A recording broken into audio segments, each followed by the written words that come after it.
Everyone, welcome to this video and welcome to अपना सपना JRF। मेरा नाम है कोमल और आज की इस वीडियो में मैं आपको बताने वाली हूँ most important topics for CSIR net life science December 2024। So basically ये एग्जाम के टाइम पर आने वाली सबसे अवेटेड वीडियो है कि इंपॉर्टेंट टॉपिक्स क्या होते हैं। और जब भी एग्जाम आता है हर बार मुझे इस टॉपिक पर वीडियो बनानी ही पड़ती है कि कौन कौन से ऐसे टॉपिक हैं जिनको आपको बिल्कुल भी स्किप नहीं करना है।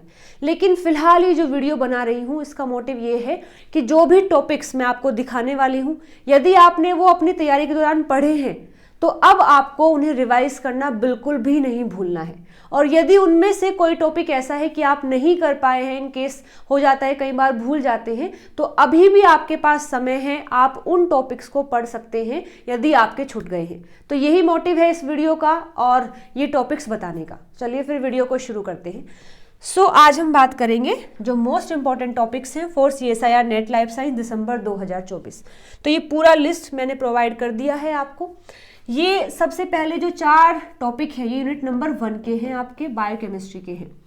तो अगेन मोटिव क्या है, आप इन सभी टॉपिक को देखिएगा।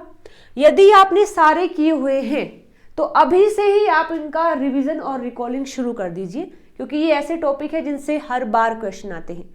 और अगर ऐसी बात है कि आपने लगभग किए हुए हैं, थोड़े बहुत रह गए हैं, तो अभी भी आपके पास समय है, आप वो टॉपिक कर सकते हैं।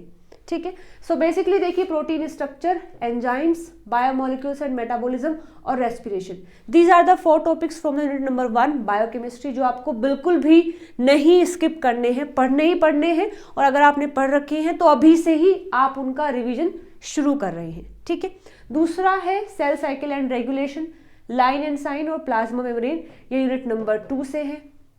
इसके बाद DNA repair mechanism, nucleosome, central dogma, RNA processing और ऑपरेरॉन सिस्टम, ये आपके यूनिट नंबर 3 से हैं, मॉलिक्यूलर बायोलॉजी से हैं। फिर कैंसर, एपोप्टोसिस, सेलुलर जंक्शन और रिसेप्टर, GPCR और खासकर RTK, ये आपके यूनिट नंबर 4 से हैं। इसके बाद सेल स्पेसिफिकेशन, सेल पोटेंशियो और Drosophila, tetrapod, limb development, amphibian development and sea urchin, ये सारे आपके यूनिट नंबर 5 से यानी डेवलपमेंटल बायोलॉजी से हैं।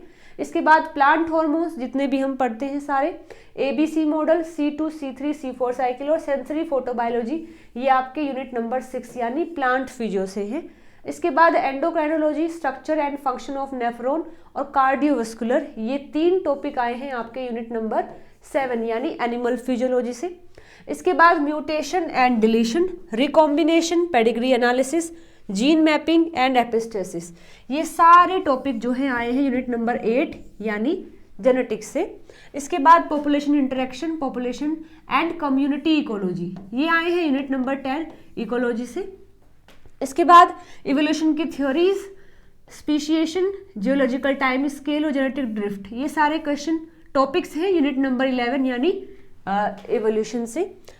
इसके बाद agrobacterium, molecular markers, gene knockout और इम्यूनोटेक्निक्स, ये सब आते हैं यूनिट नंबर 12 यानी अप्लाइड बायोलॉजी से।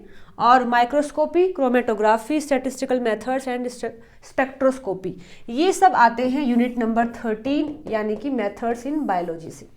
तो अब आपकी बारी है, आप खुद से चेक कीजिएगा कि जो भी यूनिट आपने टारगेट की है इनमें से, सपोज आपने 5th नहीं की है तो आप इन टॉपिक को छोड़ सकते हैं, क्योंकि आपने यूनिट टारगेट ही नहीं की है। लेकिन यदि की है तो ये टॉपिक्स आपको बिल्कुल ध्यान से देखने हैं कि आपने पढ़े हैं या नहीं पढ़े हैं। इन केस कोई छूट गया है तो आप अब भी पढ़ सकते हैं, और इन केस आपने सारे किए हैं तो आप अभी से ही अपना रूटीन बना करके इन टॉपिक्स को रिवाइज और रिकॉल या फिर इनके क्वेश्चन प्रैक्टिस करना शुरू कर दीजिए, क्योंकि ये टॉपिक बेहद ज़रूरी है। ठीक है। तो मैं उम्मीद करती हूँ आपको ये जो वीडियो है, ये जो इन्फॉर्मेशन है पसंद आई होगी। आप इसका स्क्रीनशॉट भी ले सकते हैं ताकि आगे के लिए आप इसको रख सकें। ठीक है, तो फिर मिलते हैं अगले वीडियो में नए टॉपिक के साथ में। Till then bye bye, take care everyone.